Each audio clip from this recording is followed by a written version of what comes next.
with the government and the international stakeholders to focus this pension law for the KPC specifically on the pension detail itself, in the knowledge that this will sit within a broader context of arrangements for the KPC members as they approach their dissolution. Do you think that these KPC members are misinterpreted or simply misunderstood the new law? I suspect that there is an element of lack of information and lack of understanding about what the current law is saying. I mean, we know, for example, that it was only signed off a few days by the President, and therefore it's only been a formal law for a matter of days. So it is important now that we explain in detail what the law is, what the law contains, the context of the law, and where it sits within the broader path towards dissolution.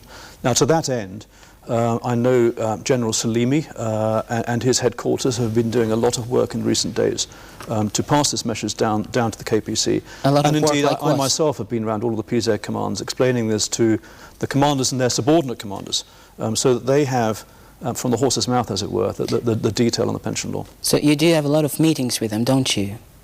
I do, yes. Did you receive a letter that they sent it to your office? They say they sent it to your office, to their headquarters, and also to the Ministry of Security Force. Did you receive that letter, which actually asks to rewrite or reconsider the law entirely once again, because they think this law is absolutely not treating those people with dignity? I'm aware that a few have said or suggested that one way to go forward might be to revisit the pension law. But I'm not sure that would be a sensible thing to do. We have to understand a number of things here. The pension law is just that. It is the pension law. And it covers service in the KPC.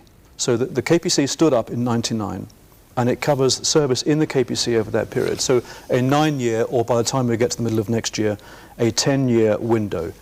The pension law is would be additional to any other benefits that they might receive in other areas. So, for example, those who are veterans from previous service before '99 and during '99, where they are eligible for veterans benefits, then it is envisaged they would continue to receive those in addition to the KPC pension. So the pension law itself just covers the 9 years that we're talking about. It is paid at the age of 50. Which is in advance of the normal pension age here in Kosovo.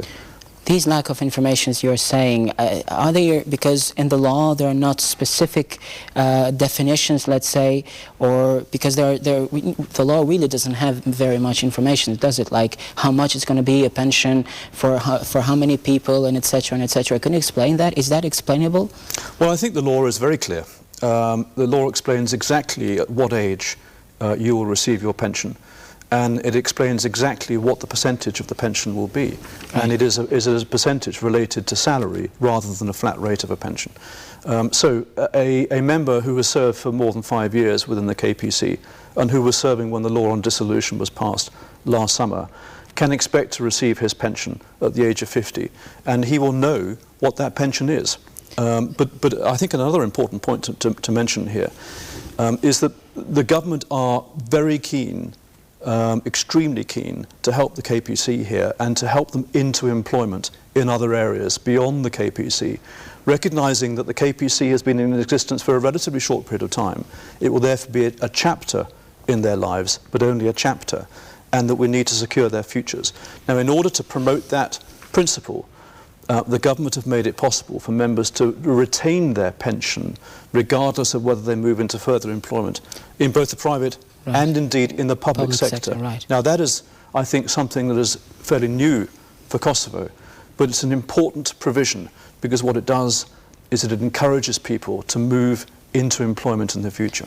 Well, I'm sure you explain all these things to those members which are simply not happy, and I'm sure that General Salimi did the same, because I saw video material of him meeting and explaining such things to those members. But why these people are still unhappy? Is this becoming like more of a sensitive issue rather than a difficult issue to be solved? I think it's a reflection as much as anything of the fact that we are approaching the end of the KPC. So there is a lot of uncertainty in the minds of these people. They don't know yet what their futures are.